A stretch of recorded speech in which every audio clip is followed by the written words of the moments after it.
On today's edition of the show, the Florida Panthers win a thriller of a game on the road in Raleigh, North Carolina, where it was the sixth longest game in NHL history, and take game one on the road, a trend that we've seen the Florida Panthers do so many times, winning in the opposing team's arenas.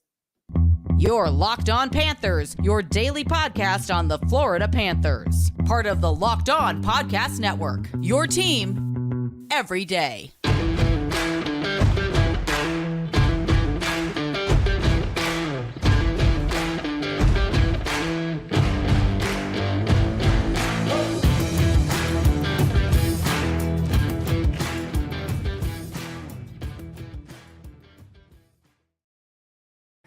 And welcome into this Friday, May 19th edition of the Locked On Florida Panthers podcast, part of the Locked On Podcast Network, where it's your team every day. Thank you for making the Locked On Florida Panthers podcast your first listen of the day.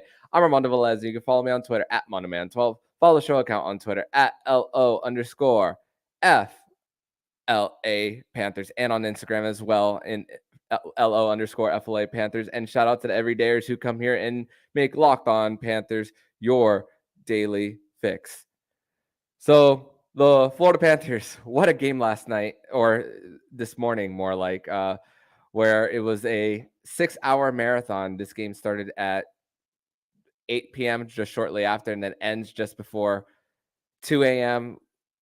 We thought that the Florida Panthers had a game-winning goal in the first overtime. Then it was disallowed, and then 3 hours after that, to the time that Matthew Tkachuk scored the game-winning goal, it was about 3 hours in the time difference between that. But the Florida Panthers, they come out with a win. They dig deep and they find a way, even though at times they were looking gassed in this hockey game. Almost 140 minutes of total time when it comes to game one on Thursday night. But it is a Fairbanks Friday edition of the show, where Nick Fairbanks is back for another edition of the Locked On Florida Panthers podcast. Nick, a very good morning to you, sir. Good morning to you, Armando. Good morning, Panthers fans. What day is it? That's my main question today. Yeah, so it's great for you to be here, and also it's great to be celebrating a win. After the third overtime, of course, you and I were messaging about, okay, what's going to be our recording time? Is it going to be 10 a.m.? Is it going to be after the game? But the longer it went, it's like, okay, let's do it in the morning, where we have a little bit of time to think about this. But just let's just go through the first 40 minutes. I mean, the Panthers didn't. They looked great from the jump. They didn't show a sign of rust. I mean, there were times where the Florida Panthers were getting out of their zone. Passes were being intercepted, and then the Carolina Hurricanes were doing the same thing, where it was trading chances in the neutral zone without any really offensive zone time in the first two periods, really, especially in the first 10. But the Panthers, I mean, they fall behind early. Now they are. I have the stat right here. They are 3-4 in the postseason this year when the opposition scores first. So they're showing signs of a team that can come back. I mean, the cross-checking penalty from Ekblad, I mean, Chris Lee is calling that from the trail position when the lead position behind the goal line lets it go. And you saw how livid Paul Maurice was when he said, "That's on you." Yeah, to kind of start off with the game, you couldn't ask for a better start after almost a week off. You were saying there was no rust. Matthew Tkachuk said it best, that coming into this series, it's like looking into a mirror. So it's not surprising that, the teams were trading chances, that they were clogging up the neutral zone, intercepting a lot of passes. But, it's the team that has the best will, or, has the strongest will, that's going to win this series. And, last night it was 50-50. It came down to a fourth overtime goal, So with the penalties, that seems to be a reoccurring theme this season. That's really what got Florida in trouble. It was just like the Boston series where, they got into penalty trouble. Boston would score, but the Panthers wouldn't give up. We would like to see them clean it up a little bit. And, that phantom call with Aaron Ekblad, it's just sometimes it's gonna, it's gonna happen. You're gonna have wrestler to call that. Yeah, and the penalty kill at that point wasn't I wasn't very I wasn't gonna crap on the Panthers too much on how their penalty just they were getting right before that goal by Seth Jarvis. I mean, the Panthers were getting in the shooting lanes as well. I mean, just one bad clear and the Panthers are out of position there. But that top line for the Panthers, they were setting the tone early. Duclair, not just on the 4 shots on goal in the first period, he was consistently getting back in the zone and back checking and creating a few good outs the other way. And it manifested with the first two goals where he had primary assists on both of them. Drives up to the half right wing half wall, spins it around, gets it to Barkov, and he beats Freddie Anderson far side. And then being quick to the puck after a shot, and then get Verhaeghe getting it back to the bottom of the circle, and then beating Freddie Anderson short side there. I mean, and they. And Wayne Gretzky was talking about in the intermission, you got to match speed with speed, and talking about how when it comes to Carolina, how the Florida Panthers, the New Jersey Devils weren't as physical as the Florida Panthers, and that's what took the Carolina Hurricanes out of their game. But then in the third period, I mean, only 2 shots on goal for the Florida Panthers in that period. I mean. Yeah, the Florida Panthers, they credit to them. 0 goals allowed at 5-on-5, 55 of 55 from Sergei Bobrovsky, but a little bit of a boneheaded penalty that Sam Bennett had. And that's what the broadcast was explaining, how when you're taking over a minute and a half shifts a lot, sometimes you can overthink certain things. And with that penalty by Sam Bennett that got Jordan Martinook to the board, so he was called for boarding. That was proved very costly in that one. And at the TV timeout after the first one, it was 9-1 shots on goal in favor of Carolina. And you were starting to see the fatigue factor there for Florida. For sure. And, that first power play, I don't think Carolina would have scored if Eetu Luostarinen and Gustav Forsling or Bobby Orslin don't fall or slip on the ice. They totally pulled everybody out of position. I know, had they been on the passing and the shooting lanes, would have been clogged up. So, again, like you said, the PK wasn't a huge issue. The penalty by Bennett, again, he tends to take, penalties, not smart ones, but at the same time, you can't ask him to play any different. I mean, he's been a huge contributing factor since coming back after injury and everything. So the first line finally shows up. Outside of Carter Verhaeghe. So you get to see Barkov. He was hitting and he was actually taking some shots. Duclair having his best game of the playoffs so far. So very good to see. Exactly. So let's hope that he continues to build on this and that, he wants to grind it with the rest of the team. And then as far as like the 5-on-5 play, I have no problem with Florida at all. One thing that they need to cut down on and that they need to do better is clearing the zone. There were so many times where I felt like they pulled the puck back just to keep control, and then they couldn't clear it. Just get the puck out. Just make an easy clear. I understand that Carolina's going to have the possession, but at the same time, you're not putting yourself in danger and everything. And Bob won't be fatigued so much after having to make so many saves. Yeah, and you think about that second goal by Carolina where the Panthers lose a board battle. There's a whole bunch of white jerseys to Bob's right, and then it's a tic-tac-toe play with 3 Carolina Hurricanes in below the hash marks, and then Mark Stahl is there having to defend 3 people right before Nason gets that power play goal for the Carolina Hurricanes. But still, there was a remember that save moment where before overtime, where Marty Necas gets a stretch pass and goes all by himself, and then Bob just lays out on his leg to make a save there right before overtime, and that was a remember that save moment. So I want you guys, if you get to watch the condensed game or even the whole game, to go back to that moment where Bob might have saved the game for the Florida Panthers. But we're going to transition into segment number 2. We're going to discuss more about the Florida Panthers' approach to overtime, our thoughts on the goal that was disallowed by Ryan Lomberg in the first overtime period. We're going to discuss that more here on the Locked On Florida Panthers podcast. But first, we're going to tell you all about bird dogs. And I look better and I feel great when wearing Bird Dogs. They're stretchy fabrics that make my legs look great, and they're comfier than any other shorts and pants. They give me the freedom to wear one pair of shorts or pants on the golf course, to meeting, to date, or hanging out with friends. Bert Kreischer wakes up in his lake house wearing Bird Dogs, goes for a swim, smokes a cigar, grills burgers, and chills with his families, all in the shorts he associates with the summer. Bird Dog. College football nerds say they are the perfect fit for the dads that have a little extra gut. Bird Dog makes them look great and feel comfortable. Part of my PFT famously wears pants, and the only shorts he truly loves are Bird Dogs. Go to birddogs.com/lockedonHL. When you enter promo code LockedOnHL, they'll throw in free custom Bird Dogs Yeti style tumbler with every order. Again, that's birddogs.com/lockedonHL when you enter promo code LockedOnNHL.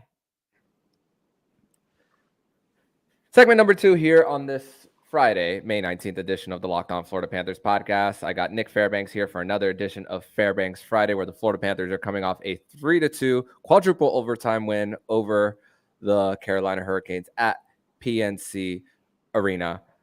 But Nick, one thing that was crazy in this game with the 4 overtimes is the time on ice. I mean, Brandon Montour, 57 minutes. I mean, what a role that Brandon Montour has played not only in this game but all season. It got a whole bunch of chances generated. I mean, there was a part where the Carolina Hurricanes cleared the zone and he might have made one pass too many. Anton Lundell had a 2-on-1 chance where he was on Freddie Anderson and then makes a stick save as well after. I mean, Sergei Bobrovsky was making his fair share of saves in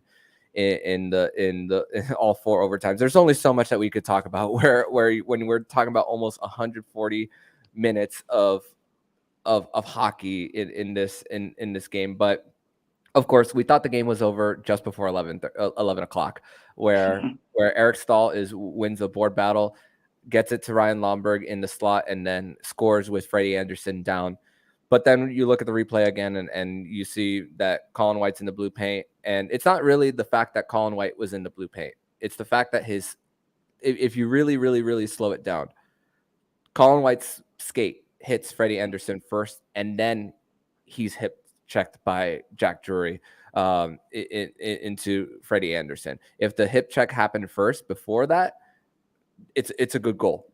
But when you really freeze it, just trying to be objective here, even though I follow and cover this team, we see Colin White's skate hit Anderson first, and then a disallowed goal. What do you think of that disallowed goal by Ryan Lomberg? I've seen more egregious goals allowed. Let's just say that. I mean, I understand that, there was contact and everything, but Anderson overplayed the play, essentially. And if anything, White them bumping skates might have helped Anderson from stopping to move all the way over, to the right side of the crease. But he couldn't get back. The play was also broken. I don't think Lomberg actually got the shot off right away. It fell between some skates. He found it and then just put it in the back of the net. So, I've seen, games where Sidney Crosby would hit a goalie in the face with his stick just before a shot went in. They would, count it as a goal. So what is goaltender interference? I think everybody in the universe is still trying to figure that out. It would be nice to get some clarity going forward. But you know what? To the Panthers' credit, they stuck with it. And I think part of their mojo or what they want to do going into overtime is end it as quick as possible. Mm-hmm. Yeah, unable to. And here's also the thing that we see differently in playoff overtime versus regular season. And it's the fact that teams are trying to do more of not trying to play they're not trying to play the hero. Instead, they're trying not to be that guy to make that mistake. You're not seeing as much pinches in the offensive zone from this defenseman because you don't want to give up an odd man rush the other way. That's just one example. And the Carolina Hurricanes were also very comfortable in icing the puck. The amount of icings we saw from Carolina in overtime, it looks like they were okay with doing so. Because why? because they know they could win the defensive zone draws, and it happened a lot in the overtime period, and that's where you wish the Panthers could be a little better in when it comes to that. But you look at what going back to what you said about ending it quickly, and it comes down to what happens when you win those draws in your offensive zone after the opposition ices the puck, and we saw that a whole bunch. And of course, more flurry of chances. There was a beautiful chance that Barkov sauced it to Anthony Duclair and can't redirect it. There was one where Colin White gets it from the bottom of the ice and tries redirecting it up high as well. And man, of course, we mentioned Brandon Montour, the minutes he's logged, Anthony Duclair as well on the night. But here's the thing. The stars for the Florida Panthers, as far as like a Matthew Tkachuk, he was quiet for the most part offensively until that game-winning goal. I believe he only had 3 shots on goal in the game, and of course one of them being the game winner. But on the other side, the Panthers were containing the likes of a Sebastian Aho too. We didn't see Sebastian Aho have a very noisy game as far as that. So it just when we talk about the narratives of these teams being so similar, didn't game 1 prove that? Oh yeah, definitely. I mean, the fact that it had to go to 4 overtimes just because of the style of play, and that each team were making plays, especially the goalies were making plays. I mean, you spoke about Bobrovsky with that game-saving, save before the end of regulation. I thought the game was over at that point. I'm like, oh, Nietzsche is going to end it. Bob's going to give it a 5-hole. And here he is spreading out and getting it with the pad and then the glove afterwards and batting it out of the air, which is amazing. But, hats off to Freddie Anderson as well. There was a couple of instances where, you had Montour all alone in front. He tried to deke him out. I think he tried to deke too many times, and Anderson got it with just the stick, the paddle of the stick. And then after that, Gus Forsling, I think in the second overtime, basically took a face-off, right to the front of the net, tried to backhand, and Freddie just nabbed it out of midair. So the game could have been over many times, for Florida, and just the goaltenders wouldn't let it happen. Yeah, and this is, and you mentioned the play that Sam Bennett was as he was skating away from Freddie Anderson. Of course, Sam Bennett being a left-handed shot and then having to try to go backhand as well. That's not an easy easy shot whatsoever. But it depends where the puck lands on your tape as well when it comes to getting a shot off there. And I mean, it's crazy the reputation that Freddie Anderson has not getting it done in Toronto as well, and of course the reputation that Sergei Bobrovsky has as well when it comes to what's happened in the first 3 years of his tenure with the Florida Panthers and then turning it on. It's crazy when you think about playoffs, and of course sometimes we're just so used to this 82 game season from mid-October all the way to April that we're used to seeing a lot of broken plays and the Panthers and us seeing the of course goal against that we've seen. But man, the rebound control was amazing from both goalies. The slot was not an easy place to get to as well. A lot of quick outs as well. You see such focus as well from this Florida Panthers team. And even after the first period when they went down 1-0, I said the Panthers were dominating the possession the first 20 minutes. I mean, I didn't see as something to worry about for this Panthers team. And even in overtime, the Panthers, they were confident. They didn't have a sense of nervousness as far as how they controlled the puck as well.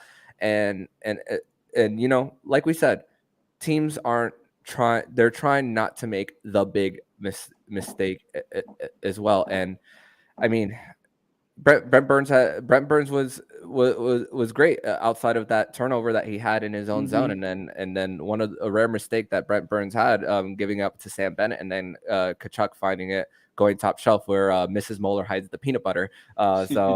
It's just great. The Florida Panthers, I mean, 8-0 in overtime since the 2021 postseason, and 5-0 in this one. They are doing math in my head. They are now 7-1 on the road in the postseason. Incredible. Yeah, and that's what you need to win. You need to win in tough environments, and they've been able to do it. They did it in Boston. They definitely did it in Toronto. But I think the big thing that's coming down to the difference between why Florida's advancing and other teams are having issues is because of goaltending. Bobrovsky, he's just been amazing. I can't say if I've ever seen him play better. He has 2 Vezinas. I think he's actually at that level or maybe just a little bit above, so it definitely helps. Now, the Brett Burns turnover, I think he took that play off. That was probably the laziest clearing attempt or trying to get it up the boards as I've seen from him, because he's good. As you were saying, they were okay with icing the puck. No, he just kind of like backhanded it across the boards, hoping his guy was going to take it in. Bennett, and Tkachuk were right there to intercept it. So, you guys can't take plays off. This is the playoffs. It's the Eastern Conference Finals. You got to be on every play, and you have to do your best with the position that you're put in.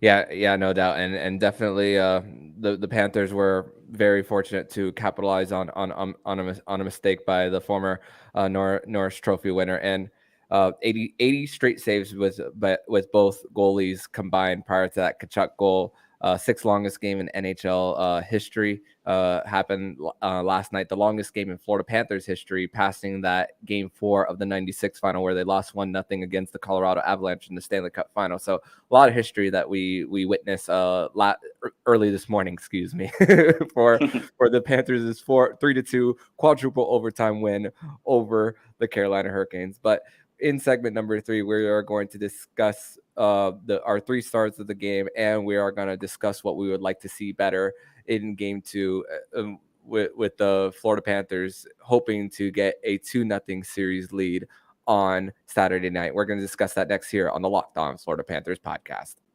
Your Locked On Panthers, your daily podcast on the Florida Panthers. Part of the Locked On Podcast Network, your team every day.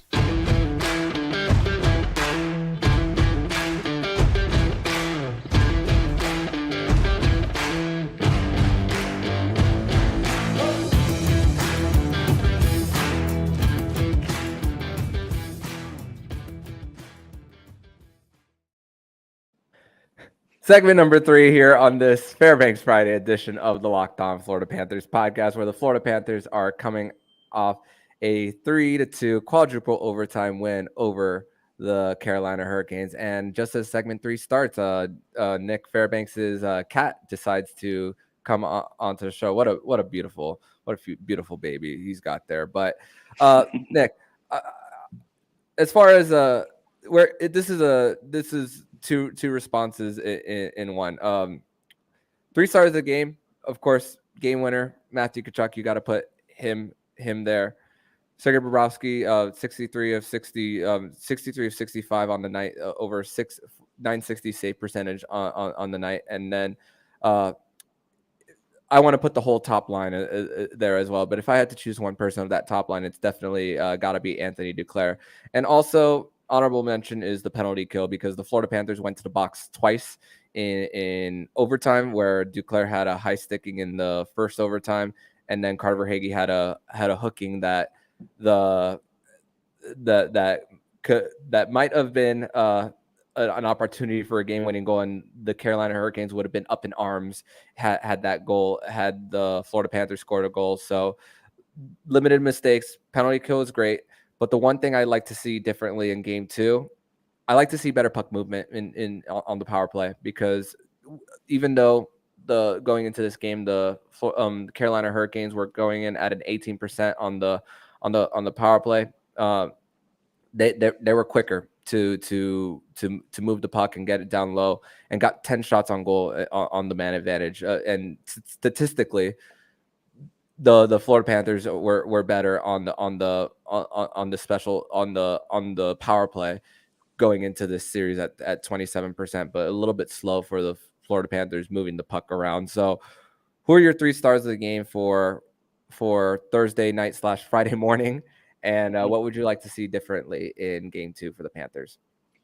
The 3 stars for me, definitely Matthew Tkachuk with a 3rd star, just, finally ending the marathon. I was perfectly content with overtime, going to the 5th one, even though the game was going to probably roll over to 3 a.m. by that time. But thankfully, he goes top shelf, as you said. 2nd star is going to be Freddie Anderson. He made all the saves except for the last one. And then you have to give the 1st star to Bob. He was the main reason why the Panthers were where they were. He really showed out, and, he continues to build, his resume for this playoff series or this playoff, season. So, what I would like to see in game 2, shorter shifts. Hopefully Brandon Montour is not playing half the game, even though I can kind of see it happening. But guys need to really understand that what just happened to them hopefully isn't going to happen again. And then make sure that you are supporting one another. I mean, there might be somebody who's injured now. We won't know. Just make sure that you're getting off the ice when you need to, that you're supporting everybody as far as like puck management and getting the puck down deep. Because that's one thing that I had an issue with. It just seems like Florida wanted to possess the puck, and there was a few times where they should have got it deep when they didn't. But you know what? They won. So I can't really complain too much about that. But get the puck deep, support one another, and then make sure that your shifts are short.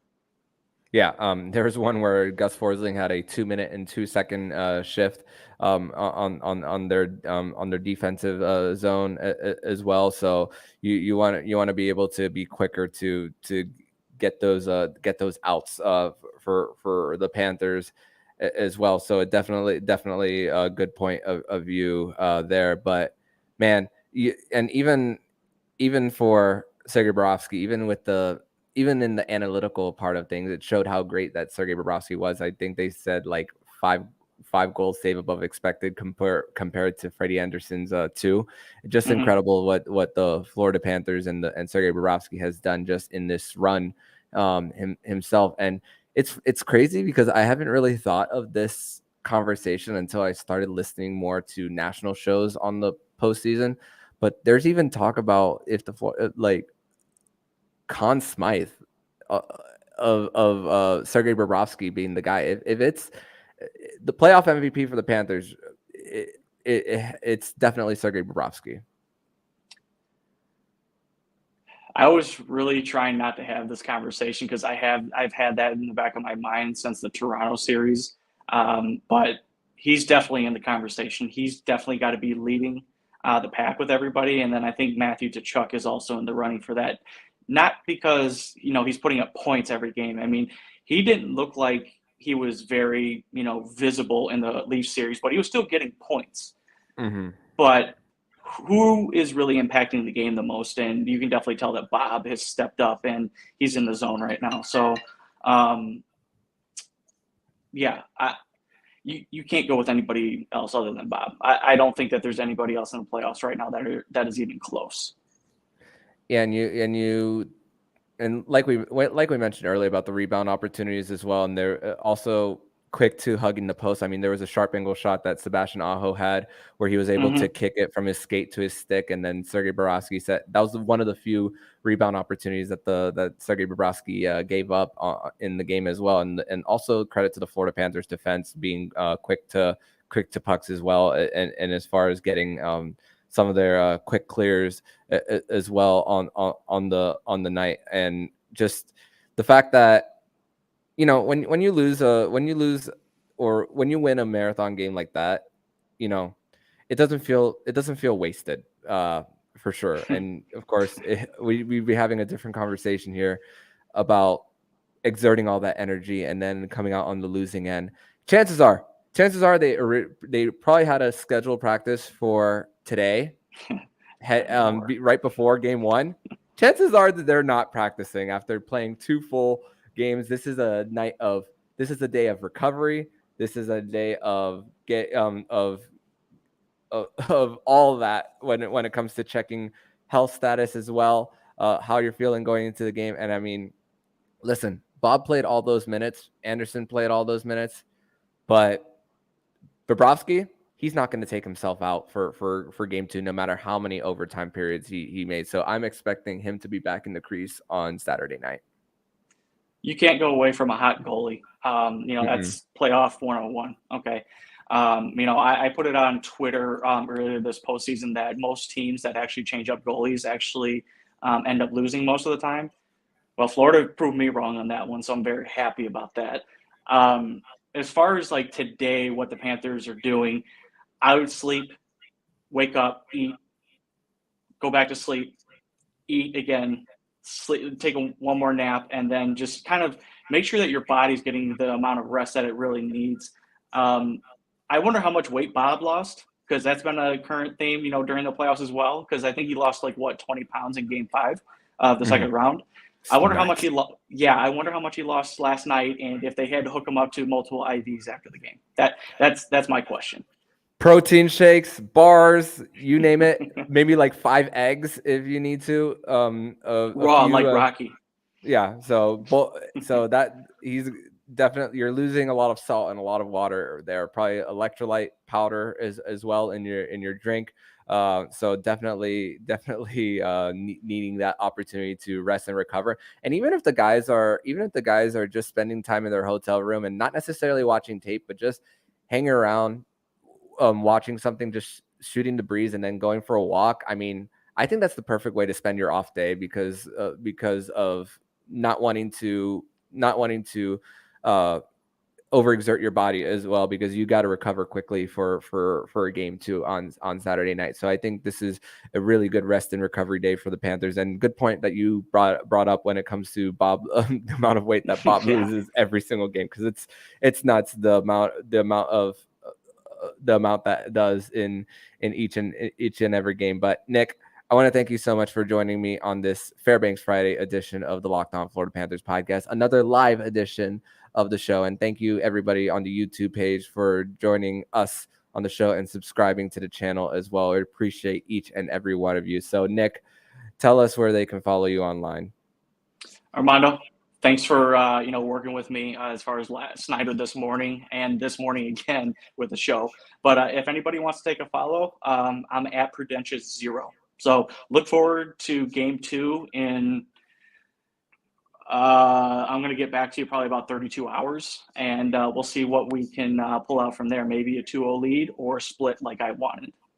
Yep. So they already got half of that done. So hopefully they could get the full 2 games, where the Florida Panthers have definitely played well on the road in this postseason. So thank you so much, Nick, and I will see you next Friday, my friend. See you next Friday, and thank you again. And if you like what you're hearing, please subscribe to the podcast to be notified every single time the Locked On Florida Panthers podcast jumps into your podcast feed. Don't forget to also subscribe to the other shows on the Locked On NHL network, including Locked On NHL, Locked On Fantasy Hockey with Flip Livingstone and Stu Roden, and Locked On NHL Prospects. Thank you for making the Locked On Florida Panthers podcast your first listen of the day. And for the everydayers, make sure you come back on Sunday's edition of the Locked On Florida Panthers podcast. We'll be bringing in the former host of Locked On Panthers, Frank Rikas, on the show to recap game 2 between the Florida Panthers and the Carolina Hurricanes on Sunday's edition of the show. So I'm Armando Velez with Nick Fairbanks, and you've been listening to the Locked On Florida Panthers podcast, part of the Locked On Podcast Network, where it's your team every day.